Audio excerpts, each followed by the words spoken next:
Hi, this is Phil, and I'm here to tell you all about the Capes and Lunatics Patreon. Don't miss out on our comic book creator interviews, including our monthly Chichester chats with comic book legend DG Chichester, superhero movie brackets in our search for the worst comic book movie of all time, and many, many more specials, all completely uncensored. Access starts for $3 a month, full video when you pledge $5 a month. Check out the link in our show notes or go to patreon.com/CapesandLunatics. Hope to see you there. This is Luca Perich, host of a Totally Turtle sports and gaming YouTube channel, and you're listening to the Capes and Lunatics Podcast Network. Recording has started.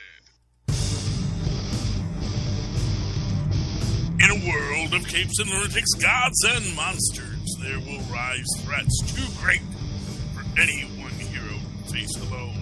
In those moments shall rise a team of Avengers. This is Avengers Declassified. I'm your host, Charlie the Professor Esser. And with me, as always, is the blue-eyed bomber from the Burger Pits, Phil Podcast Perich. Welcome, Phil. Tristan says hi. Oh, hello, Tristan. He says hello, Tristan. All right, today's episode, Iron Man 131 to 133. Woo. This is just after the Demon in the Bottle. Yes. Storyline. This is just after Tony Stark has found himself a new redhead, because you gotta have a redhead, Phil. If there's one thing we've learned about comic books, is you gotta have a redhead. This woman's name is Beth. Yes. And she is picking him up from, what was it? Wasn't LaGuardia, it was JFK? Yeah. I think so. Here, I'm pulling up the issue now. Yeah. Hulk is Where the Heart is the name of this issue. It is written by David Michelin.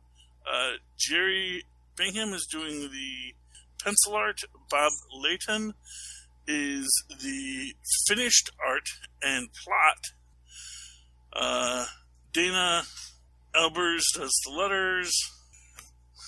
Ben Sheen does the colors. Roger Stern is our editor. And, of course, the man of the hour, Jim Shooter, is our editor-in-chief.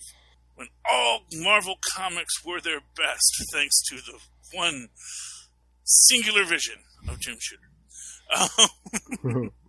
That's at Charlie Esser. Yeah, but they're getting home, and now there's all this traffic. And so Tony realizes that whatever's causing the traffic issue could be problematic, and he realizes it's a Hulk looking for fruit pies. And again, this is the kind of situation where this does not need to be needlessly escalated. Although you do immediately see those real-world consequences of living in a Hulkified world, because we do see that the truck driver does not have Hulk insurance. Now, quite frankly, how are you going to be a bonded, licensed trucker in this day and age and not have your load insured? I don't even know what you're doing, man. You're just asking for trouble. Because even if it wasn't a Hulk, even if it was just, some schmendrick cutting you off that causes your load to spill, if you don't have that insurance, man, you're going to be sorry. But and it's interesting because now, does Beth know Tony Stark is Iron Man? I was trying to remember, because eventually she does, so I'm not I don't think she does at this point, because it seems like, yeah. They make the point that she helped Tony get off the bottle, which is good. Oh, wow, sad. I guess it's not Captain Marvel anymore. Oh, no, Tony helped Captain Marvel get off the bottle. That's right. So I knew there was a sponsorship deal there. Mm-hmm. But yeah, so Beth helped Tony get off the bottle. And then, later when she's talking to Rhodey about her relationship with Iron Man, which I guess she had a much more antagonistic relationship with in the past, says that, she's come to change her view of things. So I get the feeling that maybe she's starting to get the inclination. Yeah, maybe. because, again, when Tony tries to duck out to preserve his secret identity, man, remember when people had secret identities? She makes the point. Yeah, I know Tristan does not remember when people had secret identities. That's a bygone era. But she makes the point of, you're a famous figure. You can be a calming essence to people. I will go make the call to the Avengers. Although this is in the 80s, didn't they have cell phones at the time? I mean, well, I guess that's... Wouldn't Tony Stark have a cell phone? You would think he would have a car phone. That's not his car. I think that's her car, so I... Oh, yeah. I don't know. Yeah. That is a good point, Phil. So, Well, and again, like he said, like he's thinking, he wanted an excuse to go change into Iron Man, which he finds at the Love Machine. Yes, and what a lovely love machine. I mean, I'm surprised that guy abandoned that thing, because that is pure velour. I mean, here's what I want. Like, if I were ever to get a job at Marvel and I was writing Iron Man, I would have a scene where you find out that after that day, he went out, found the guy who owns that thing, and bought it, just because this was just too perfect of a ride. Tony needed the love machine. So, I want that to come back, Marvel. Bring back the love machine. Anyway, and again, this is where we get this moment where the guy says, "How dare you tell me I can't take on the Hulk?" Which, again, is like, really, dude? I got Mace. Surely that's the best way to handle it. And what I'll say is also, this guy is like, I mean, for what it's worth, this guy's got like super trucker strength, because he breaks off of 2 armed cops to, go spray the Hulk with mace, which the Hulk does not like. It is not a fruit pie, sir. It is mace, and it does not make the bananas and apples. And by the way, how are you transporting both bananas and apples? These are not fruits that travel well together. Were they maybe separated before the Hulk just broke open the truck? Well, it seems like it has a very small amount of bananas and a huge amount of apples. And, I don't know what that's about, but it just... Honestly, I actually think I think that these were actually, bananas and apples that fell off somebody else's truck. So that's why it's not insured, I think the Hulk just busted up a real major banana apple theft ring here in New York, and just no one's going to give Hulk the props for it. Regardless, he hits the man with his bananas, throws him. I mean, how high does he throw this guy? I guess doesn't kill him. We're going to assume. We'll assume, because we never see him come back down. So. Yeah. Well, I guess the bananas were meant to soften the physical impact, and maybe he learned his lesson and then just ran. And this is back when Tony had to physically put on all of the pieces of the armor. They do not answer the question if he takes off his clothes, though. Although one can imagine that he doesn't, based on a scene that's going to come up later. So we'll get to that. But they get into the big fight. And, of course, Hulk sprays a helicopter with milk, which you would think might actually damage the helicopter, but no, it just makes their windshield very, very gooey. So they cannot engage the Hulk and shoot missiles at him in a populated area. Iron Man shows up, and, of course, the Hulk punches him. Through a couple cars. These people, another guy, he's like, "I'm not leaving my RV. I still got 3 payments to go on it." Meanwhile, his kids in the thing says, "Oh, come on, Mom and Dad. Don't you know the Hulk is cool? Because everyone's mean to the Hulk. The Hulk is just..." This is like a proto-Amadeus Cho here, where he's just... The young kid is just, "No, man, the Hulk is cool. You grown-ups, you grups just don't understand him." And there's something with this RV family, because, I mean, the wife calls the husband Fred, but then they say, "Oh, Ricky Jr. stick in the cab." I'm like, wait a minute. The dad is Fred, but the kid's Ricky Jr.? Maybe it's the second. That's what I was thinking, yeah. No, we don't know what happened to Ricky Sr. Might have been part of the Rick Jones experiment, Anyway, they're shooting. They shoot a bazooka at the Hulk, which the Hulk dodges. But then when the RV starts to fall, the Hulk hears the scream of the child, and because this is good-hearted Hulk, just want to be left alone, eat apples and bananas all day, he jumps up to save the thing because he's like, man, you people are just jerks. This kid wasn't hurting nobody. Why are you shooting rockets at him? You know. And again, this is where de-escalation. There should be like a super social worker. Actually, that's pretty much Squirrel Girl, where her whole thing is she just de-escalates low-level villains. And it's like, is this really the right path for you? And I think that like Squirrel Girl could absolutely de-escalate the Hulk, which would be great. Oh yeah, that's why she's unbeatable. Anyway, so the kid shares his superhero toys with the Hulk. Makes him play the villain though,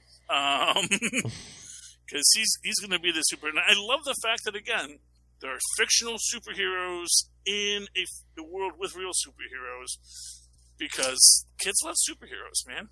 You don't know what you're talking about, Alan Moore. I love to pick on Alan Moore. Anyway, but this calms the Hulk down. He, of course, turns back into Bruce Banner, and he flies him off, taking him into custody. This is the only reason I could see Tony Stark ever going back to his secret identity, because, you know, if Iron Man pulls something, he'd be like, oh no, that was some rogue employee. I fired that guy and put a new guy in the Iron Man suit, because... Well, I mean, that is a good argument. I'm going to give you right there. That's a good argument. But we have this person, Ms. Bellamy, I believe, who is apparently the current maid at Stark International, and she is bringing in Tony his breakfast, but she goes to see Tony at the drawing board, but it's not Tony, it's the Hulk! Crash! Except it's not the Hulk, it's Bruce Banner. So that's a little confusing how she knows that, but meanwhile, Tony does come here and basically says, hey, it's cool, he's under my protection, yada, yada, yada.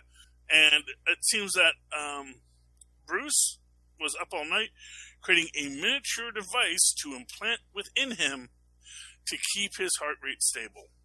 Oh, and I realized this is after Tony had his arc reactor, or no longer needed to wear his arc reactor all the time, correct? Yeah. Before arc reactor, but the big chest plate. Yeah, it was actually basically a whole chest plate, yeah. Yes, I'm always trying to figure out where things happen in the story. So this is Demon in the Battle, and this is after he's back as Iron Man, so this is after Rhodey, and before he gets shot in the back. Yeah. This is way before he gets shot in the back. Yeah. But yeah, Demon in the Bottle. This is before Rhodey takes over, because they did like a quick little like Demon in a Bottle thing, but then later on, Obadiah Stane drives him back to drinking. Oh, okay. Yeah. All these stories just run together over, the 80 years that they've been around, Yeah. Well, in this case, 60 years. Sorry.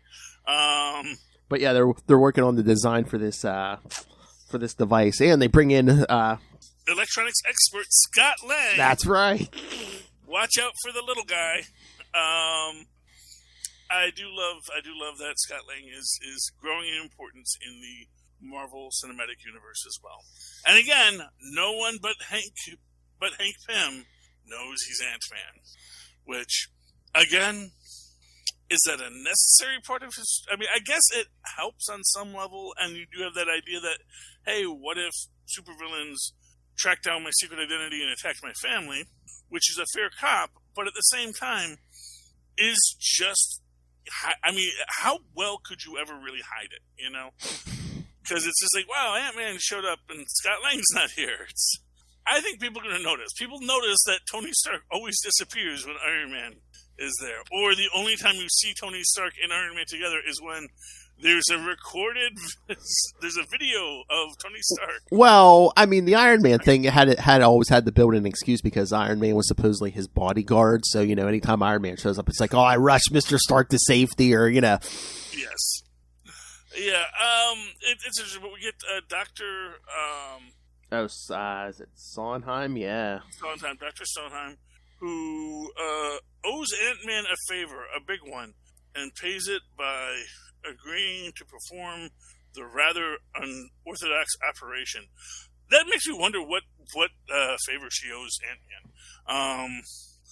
And I guess this repays it. Or is she going to be, it's that's one thing that struck me as out of this, because it kind of implies it would be an antagonistic relationship, if not for this. But she sticks around and she, continues to do the work, Maybe she's just a really good scientist, but, she's only taking on the unorthodox work because of whatever the big favor that she owes Ant-Man. Now paid in full, Mr. Lang. Now paid in full. I imagine. I don't know. But and again, these are the kinds of things that, like, this is the stuff that I'm sure if she has not come back in some way with, whatever this storyline gets followed up on, someone really needs to follow up on it. Anyway, they do put it into Banner. They show him some monster movies, and he's fine. His heart rate never rises. And then, just to be jerks, because, and honestly, you know who the biggest jerk in this is, Phil? Tony Stark, who released a press statement that the Hulk had been cured before he actually had finished the work. Tony Stark, you are bad at your job. Why are you having the PR department operating with that idea that, oh no, he's cured now? Anyway, but by the way, important thing to remember, that how the thing, it's a little it's a miniaturized nuclear reactor that controls his heartbeat to make sure it never rises to a certain point. But what they forgot about was the radiation. Anyway, the cops attack. Well, one cop tries to attack. Tony stops him, but still, it triggers it causes enough stress to have the Hulk personality come out, but not the Hulk body. Although Banner does look really ripped here. So, I don't know. I get the feeling that there is something that's your hint that it's not all right, Well, I mean, the one, they forgot the psychological aspect, but two, I think, is it the second issue? I think they said it's like the transformation's happening a lot slower, because it's like, oh yeah, Banner's skin is starting to harden, and, it's like, yeah, he's not green yet, but yeah, it's coming, but very much slower than he usually transforms, yeah. Yes. And of course, this is one of these things that's a little weird to me, because they do have him here. They do have that he is in his, and it is your classic, Banner-sized Hulk. You think these beauty things can hold Hulk, but of course, at that same time, these are also just making him madder, which again reads into this idea that maybe what we need to do is get to a calmer Hulk. They do contact Gamma Base, and the doctor there is like, yeah, well, you can't just, the personality and the that's, yeah, the physical transformation is one thing, but there's a separate Hulk persona that you have to deal with. Did you not think to call us for a consultation before this all went awry? Oh, but yeah, good luck. Bye. Yeah, and also it's like, yeah, hey, I wish we could help. I guess they couldn't get Doc Samson for this book. The warranty expired. Bye. Well, it's like, what do you want us to do? I mean, like, if he becomes a Hulk, we'll come and we'll send our Gamma-based people out there to shoot at him. But, it's like, yeah, we know. There's nothing you can do about this. Just turning him back into Banner, and, that's great, but that's not going to solve the problem. Because the Hulk is still going to be there trying to get out. They do eventually calm him down. Mm-hmm. Which is good, but then I don't know why they don't just work to keep him calm after that. Mm-hmm. Because, and we have this little red glove. Is that Crimson Dynamo? I believe so. I believe so, yeah. Smashing his own equipment with his iron glove for some reason, because, you're going to have to fix that later, man. I would really love it to see, like, the little go, curses! Oh, shoot. Why? I gotta remember I'm wearing the gauntlet. Yeah, but this is where they're trying to figure out what they can do. Yeah, and then Banner does start to, he does continue to change. That's right, because they calmed him down, but still, the atomic reactor is feeding off of his gamma, and it's keeping his heart steady. But he's still turning into the Hulk, just on this slower rate. And we see that he does turn green, gets the thick skin, and does the big fight, starts smashing things and people. It's interesting as the fight goes, because of course a lot of it is, how do we get the Hulk away from people? How do we get the people to safety? Tony basically takes the Hulk into the ocean, and it's interesting because he says, "I know the Hulk can hold his breath. That I know that this is not going to do much, but I got to try something just to get him away from people." Well, he says, hopefully, I surprised him. Hope maybe he didn't take a deep breath or anything. Just yeah. And later, Peter David would just say, "Nah, Hulk can just breathe underwater. What the heck?" And this is weird because where do they go? Because they go back to, I guess this is a Stark airbase, like a private airfield for Stark International. Mm-hmm.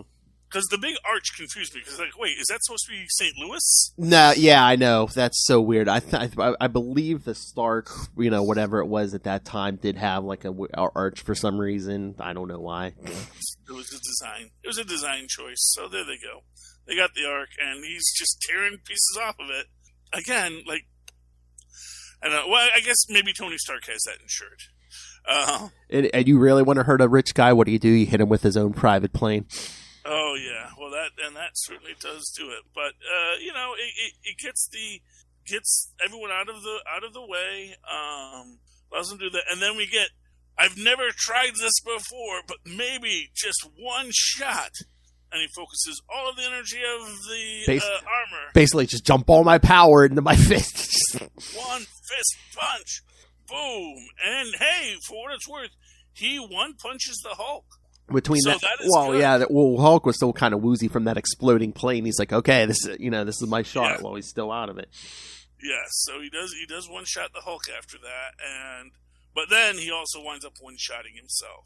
Yep. Because he falls over. He's with a mighty chud, and it's a little rough on him. And again, now, does Rhodey know that Tony's Iron Man at this point? No, not yet. No. Yeah, Rhodey doesn't find out until when he has to take over because Tony's all drunk. He's like, "Here, you be Iron Man." Yeah, so that's crazy. But anyway, so they're dealing with the Hulk, and there's this debate about again, which is people. Well, we'll take the Hulk into custody. I'm sure we've got to sell out Rikers that can hold him. But, they make the point that, well, Tony Stark's not here, and Iron Man is the one person who can make these decisions while Tony Stark is absent. So they have to find a way to communicate with Iron Man, and they hook up a little device that lets him speak through his armor, and basically say, yeah, if you can hear me, I can't hear you, just show me a sign. And he explains what happened and explains what they need to do to, authorize them to do the laser surgery on the Hulk, and also that they have to get him out of the armor before he suffocates. Yes. And of course that means this is a job for... Ant-Man! Ant-Man! And of course, again, secret identity, but I'll keep it in my locker. So, yeah, that works out great. But he keeps it in his locker, becomes the Ant-Man. Meanwhile, we have the surgeons with the super lasers that are finally starting to pierce the Hulk's skin, although the Hulk's also starting to move now. And then we see Ant-Man fly in, says, I can help with the armor situation. And he goes in and he opens up an iris in the rocket boots. I think it would have been better had he gone in through the skates, but that's just me.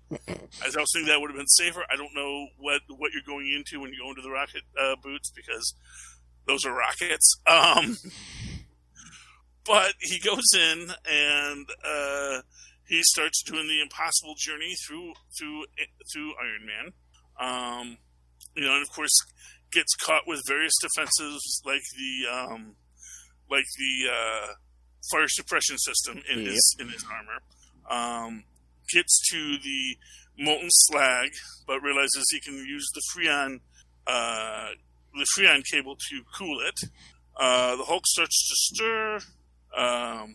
Ant-Man is getting towards the circuits to reboot the armor. has to swing across various threats, and then connects the 2 wires, which I guess didn't electrocute him, but sure, He hot-wired it. He hot-wires Iron Man, and Iron Man sits up. So that's good. And his plexiglass, and this is where they get the explanation that there's a little plexiglass thing that goes over the mouth when it shuts down, but also so that, I guess that's so he can... I don't know how that works, really, because it doesn't seem like it's very practical. I mean, having the open mouth doesn't seem very practical either. You would think some kind of a rebreather would be better, but I guess they didn't think about that at the time. In the meantime, they thank Ant-Man. They go to the lab. They realize that Banner is back to normal, but the cops are still after him, so they're gonna help Banner get out of here. He tells, and again, this is where you also see that. So Tony Stark is naked under his armor because he has to go put on a jumpsuit. A jumpsuit he does not give to Bruce Banner, but he doesn't see Bruce Banner until after he's out. But then he makes one of his employees get naked. Yeah, the guy sweeping up. He's like, "Here." Yeah, and this is how bad of a boss Tony is. Doesn't give the guy the day off. Then doesn't do anything. Because we see him later. They sweep it up in the purple pants. In the purple pants. It's like, no, you finish your shift. You finish your shift, okay? Like, honestly, that's an HR nightmare right there. Yeah. Maybe give my clothes to Bruce Banner, made me an accessory to a felony, and then made me finish my shift. Like, I'd say, look, man, keep the pants, can sell them on eBay in a few years, and... it's a collector's item. We can even have Bruce sign them for you. Give him your clothes. You go home, you take the rest of the week off with pay, you're set because you're a size 32. And that's exactly what Banner needs. But yeah, so that was that adventure, Phil. It was nice seeing the Ant-Man, be all awesome. Be the awesome Ant-Man. Show how sometimes being a tiny person can come in handy when you get locked in your own armor. Maybe you want something that doesn't let yourself get locked into your own armor, but... And luckily for Ant-Man, he was was being directed by the person who made the armor, because you imagine he gets in there, it's like, oh no, this thing's sparking, what's that? Oh, I don't know, I didn't make the suit. Oh yeah, see, this is why, again, it's a bad... it's a poorly kept secret, is what I'm saying. Although I guess, you could say, well, any pilot knows every inch of his machine, you can't run a premium machine like this without knowing exactly what you're doing. So my car is in the shop, and so I could not get any other... actually, first, before we get into that, what did you think of this little run from the glorious Jim Shooter era? I mean, I'd read this before. It's been a few years, but I remember enjoying this. Just the Hulk and Ant-Man, especially that Hulk stuff. Yeah, and I like the childlike Hulk. Yeah, I like the Hulk that just wants to run and eat fruit pies and relax, And that's because I identify with that Hulk, because I want to just run and eat fruit pies and relax too. So but everyone says, but you have to do stuff, Charlie. I don't want to do stuff. Leave Charlie alone. Rah! And I was looking at the notes for the first issue. All right, the most important part, if you guys are interested, Fred and Ethel, the couple from the RV, appear again in Iron Man 142. So. Oh, so it's Fred and Ethel? Ethel, yeah. And Ricky Jr. That's why it's Ricky Jr. They're taking Ricky Jr., their neighbor's kids, on a road trip because his parents are having a time. So we see now that makes I didn't even think. Yeah, I forgot it was Fred and Ethel. Yeah. Now it makes perfect sense. So, yes, Fred and Ethel and little Ricky. Okay, little Ricky Jr. Oh my. Yeah. So that was fun, and they do come back. So maybe we'll get more of that backstory, and hopefully he finally gets his RV paid off. I'll even give you that might also be a reference to The Long Trailer, which was a movie that Lucille Ball and Desi Arnaz did. Like, I don't know if it was before I Love Lucy or just after or during I Love Lucy, but it's basically Desi and Lucy taking an RV across country. So, and all of the wackiness that ensued. All right, Phil. As I was saying, my car's in the shop this week, so I did not get any of my comic books this week. But you got all the comic books, Phil. Yeah. Tell me about it. All right. Tell me what's going on in the world of Avengers. Because I hear there are amazing shifts in everything, and everything's going crazy, and the Avengers are punching forever now or something. Well, All Out Avengers 3, again, this is the book that just like picks up in the middle of the adventure. It's I think you'll like this one. All Out Avengers 3, it's the Avengers versus a bunch of Red Skull LMDs. Ooh. And something's going on because like even the skull, the original Red Skull is on their side because he's like, you LMDs are too crazy for me or whatever. But like everyone's talking, all the Avengers, even the Red Skull. It's like, wait a minute, I don't remember how we got here, and it's it seems like part of their memory's missing. So there's like a more overreaching story. Something's happened to them, or someone put them in this situation, or maybe the situation isn't real. But yeah. Oh, you mean like all these things are coming like? They're like I don't remember how we got here. We just all of a sudden I just remember being here fighting these Red Skull LMDs. Oh, because see, my first thought is that the reason they're fighting the LMDs is because the LMDs gain sentience. Now I'm wondering if this is just like a bunch of what if all the Avengers that we're following in this are LMDs as well, and they're just doing like these random test scenarios. Oh man, maybe these are like ones that like Arcade has made. I don't know. Well, when the one LMD gets in the real Red Skull's face, he goes, "You are mere backups. Your bodies were supposed to be vessels. Your minds are nothing but copies of my own." The LMD says that too? No, the real Red Skull says that. He says, no, you guys were just supposed to be, like contingency plans or whatever. Yeah, but now they're sentient, so. And of course, the worst kind of sentient LMD is the one that doesn't know they're sentient. Like Max Fury, when they think they're actually Nick Fury, but it's like, oh man, I'm a robot, aren't I? It's so funny because the Red Skulls were all Red Skull, and he's like, "There's only one real Red Skull," and then one LMD's like, "Really? I count at least 4 in this hallway." Yes, well, exactly. They all think they're real. Although that was actually something I've been thinking about, just to do a little Avengers MCU stuff here. With the Secret Invasion. I may have said this in other shows, and I know I've posted it to Facebook, but you can actually look at the idea that everything that happened in Agents of S.H.I.E.L.D. was the agents with S.H.I.E.L.D. going dark intentionally, so they are an off-the-radar group. Because that is effectively what happened. No one knows that S.H.I.E.L.D. still exists, but there is this little S.H.I.E.L.D. group working with Nick Fury, who is coming back, as this group that no one knows about and is hidden, like a little secret Hogwarts school. And that's why I really get the feeling when Secret Invasion comes, we're going to get all that Agents of S.H.I.E.L.D. stuff back. And it is going to be like, no, we are off radar, because you can't be a secret organization if you have stationary, Yeah. Yes, we still have a S.H.I.E.L.D. Academy, but getting recruited to it is like getting recruited into Hogwarts. You've got to catch someone's attention, and then Melinda May shows up in your room one night and says, "Would you like to have the entire world change?" And by the way, I am a little disappointed that they made Val Ross's ex, because I really wanted her to be Phil Coulson's ex. But I hope if we ever get Phil Coulson back, he'll have a scene with Ross. It's like, man, I can't even imagine what it'd be like to be married to her. And that'll be our meta joke. No, you don't. You want a meta joke? I want her current husband to be Patrick Warburton. That would be great. I would love to see Patrick Warburton come into the MCU. And oh man, that is who you should have gotten for Thunderbolt Ross. Yeah, that is a man who could be Thunderbolt Ross. But yeah, we'll see. But yeah, Patrick Warburton. Who Patrick Warburton would make a good? Patrick Warburton would make a good Ben Grimm. Oh, there you go. I think that would be a really good Ben Grimm.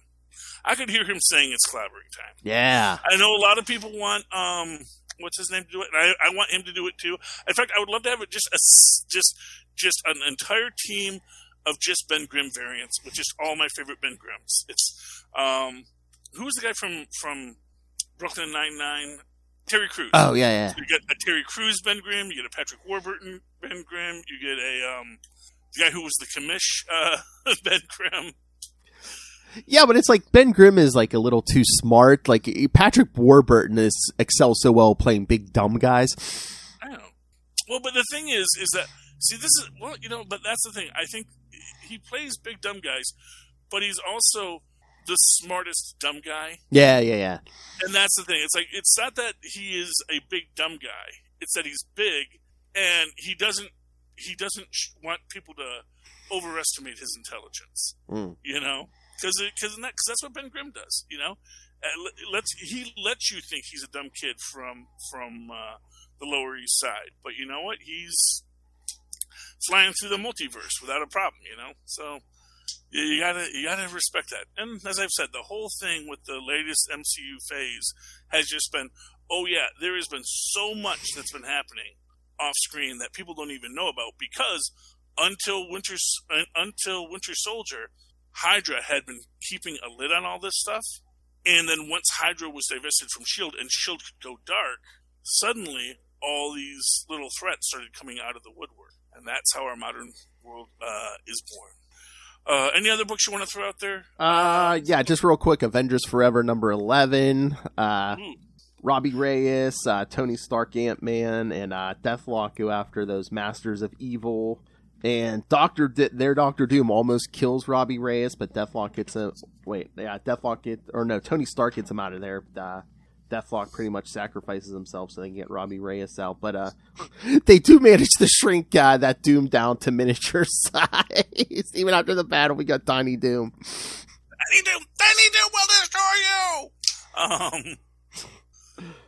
They don't send him into the microverse, so they just make him tiny. They were trying, but they only got him down to that. So.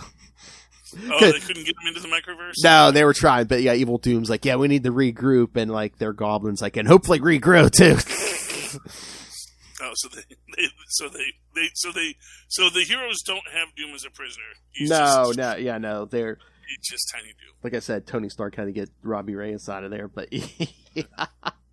because I guess all the books are going to be crossing over for the end of Jason Aaron's run, because Avengers Assemble Alpha is coming, so it's going to be the big climax to everything he's been doing since he started.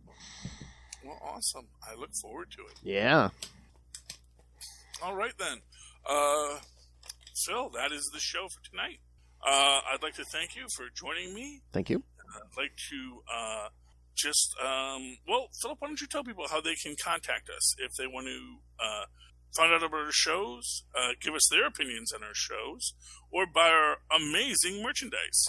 If you want to get a hold of us, you can always email us, CapesandLunatics@gmail.com, or call the voicemail 614-382-2737. That's 614-38-CAPES. And again, if you want to send in feedback, next week we're going to be doing, the rest of the month we're going to be doing more Iron Man, but Iron Man 205 and 206 next week, so send your thoughts on those. Again, find links. Well, you can find Avengers Declassified on Facebook, on Twitter. Find links to all the various social medias. I did start a Capes and Lunatics account on Hive, so if you want to follow us there, follow us there. Find links to all the various social medias. Find the link to the YouTube channel. Please subscribe there. Everything we do gets a video. The Patreon, of course, most importantly, everything we do, all the interviews go up there first, so you get early access there. And also, we're about to wrap up superhero movie brackets, so don't miss that. And then in 2023, Lil said you guys get to vote if you're a patron. What do you want us to talk about? So get on board there, because new stuff will be coming in 2023. And Capes and Lunatics and Capes and Lunatics Sidekicks merch. So find that all at Linktree, linktr.ee/Capes and Lunatics. Thank you. And of course, you can always write to me in that old-fashioned email way, the way our mothers and fathers once did, at superconnectivityblog@gmail.com. That's superconnectivityblog, all one word, @gmail.com. And of course, follow me on the Twitter when I tweet stuff. Well, Twitter still exists. @CharlieEsser. That's CharlieE. ESSER. Look for the 2 E's in the middle. For quality. Bing! Thank you, Maz. Dear friends, you have come to the end of another secret file of Avengers Declassified. This podcast will self-destruct eventually.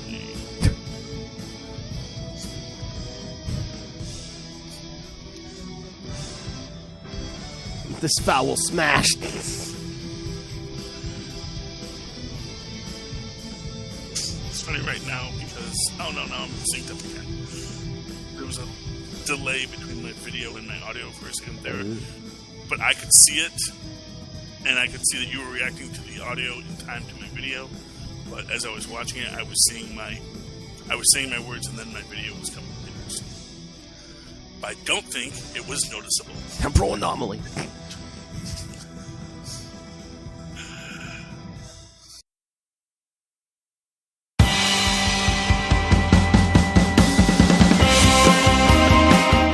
Hi, I'm one of the High Priests of Khonshu Ray, and I have the sacred privilege of providing you, the loony listener, with a podcast honouring Marvel's very own Moon Knight. So join me and a host of others at Into the Night, a Moon Knight podcast. Follow us on Facebook, Twitter and Instagram, or support the show by becoming a Patreon member. Into the Night, a Moon Knight podcast. It's time to get your Khonshu on.